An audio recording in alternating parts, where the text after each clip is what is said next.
ये नई खबर सुनी आपने? सरकार जातीय जनगणना लेकर आ रही है। मतलब अब सरकार ये जानना चाहती है कि जो भी समाज है, कौन राजपूत है, कौन भुंजार है, कौन डोम है, कौन चमार है, कौन चौहान है, कौन ठाकुर है, कौन मलाह है। मतलब सरकार अब ये जानना चाहती है कि आप कौन से जात से हैं। आप जानना चाहते हैं। दरअसल सरकार क्यों जानना चाहती है? जबकि एक तरफ हम खुद ही बताते हैं कि शिक्षा जो है वो इंसान को जात पात से अलग करके बांटता है और बताता है कि हम सब बराबर हैं। ऐसी तमाम चीज़ें करती रही है सरकार ये दिखाने के लिए कि हम सब बराबर हो जाएं। लेकिन अब दूसरी तरफ देखिए कि सरकार एक नया फैसला करती है उस समय जिस समय अभी हमारे यहाँ अटैक हुआ, 28 लोग स्वर्ग सिधार गए। सरकार की गलती से या जिसकी भी गलती से मैं किसी को जिम्मेदार नहीं ठहराना चाहता, लेकिन मैं ये कहना चाहता हूं कि इस समय सरकार जातीय जनगणना ला रही है। इसका क्या अर्थ है? क्या इससे समाज में तनाव नहीं बढ़ेगा? पहले से ही लोगों के अंदर अभी तक इस बात का द्वेष रहता है कि मैं तो इस जात का हूं, तुम उस जात के हो। लोग जातों में बटे हुए हैं और यही कारण है कि तमाम जो दलित वर्ग लोग हैं वो आज भी सफ़र करते हैं, उन्हें बहुत कुछ झेलना पड़ता है। लेकिन इस समय सरकार जब ये कहती है कि आरक्षण हटा देना चाहिए, दूसरी तरफ सरकार खुद कह रही है कि जातीय जनगणना हो। यानी अब सरकार आपको धर्म के नाम पर नहीं, अब सरकार आपको जात के नाम पर लड़वाएगी।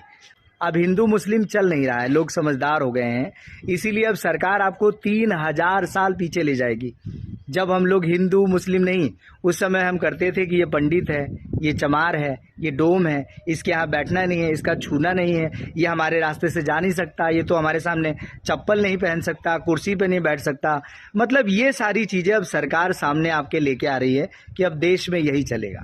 मतलब हम किस तरीके से विकसित हो रहे हैं, जहां हम 3000 साल पहले इस सभ्यता को खत्म करके इस समय सिर्फ 2 ही सभ्यता चाहते हैं, हम स्त्री और पुरुष, और हम सब बराबर हैं, मानव हैं, चाहे कोई भी किसी जात का है।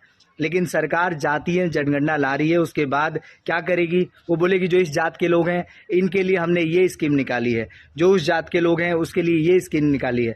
अब होगा क्या स्कीम में कि मान के चलो कि किसी छोटी जात के लिए सरकार ने कोई स्कीम निकाल दी, कोई योजना निकाल दी, जो बड़ी कास्ट के लोग हैं अब उसका विरोध करेंगे, यानी समाज में तनाव बढ़ेगा। दोस्तों, मुझे पहला कारण ये लगता है कि सरकार जब भी कुछ बड़ा ऐसा हो जाता है देश में जिससे वो विफल हो जाती है, लाचार हो जाती है और उसके ऊपर गाज गिर जाती है और उसके पास कुछ नहीं बचता है सफाई देने के लिए, तो सरकार कुछ ऐसा करती है जिससे कि लोग आपस में फंस जाएं और उससे सवाल ना कर सकें। सरकार का बिल्कुल वही समय चल रहा है। इस समय सरकार को पूरी तरीके से घेरा जा रहा है क्योंकि 28 लोगों की हत्या हो गई, अपने देश में आकर आतंकवादी हमला हो गया, जिसकी वजह से सरकार की नाक झुक गई है, सरकार को शर्मिंदा होना पड़ा है। लेकिन सरकार इस चीज़ को ज़्यादा नहीं झेलना चाहती है। सरकार बहुत चालाक है। अब सरकार चाहती है कुछ ऐसा लेके आया जाए जिसकी वजह से ये लोग आपस में लड़ने लग जाएं। और आप लोग तो जानते हैं कि भारत में जातिवाद और धर्म ये सब कभी ख़त्म होने वाला है नहीं, और सरकार इसका पुरजोर फ़ायदा उठाती है, बहुत मज़े से फ़ायदा उठाती है। तो अब हम जात पात में लड़ेंगे और हम सरकार से सवाल नहीं पूछेंगे। यही होने वाला है देश में।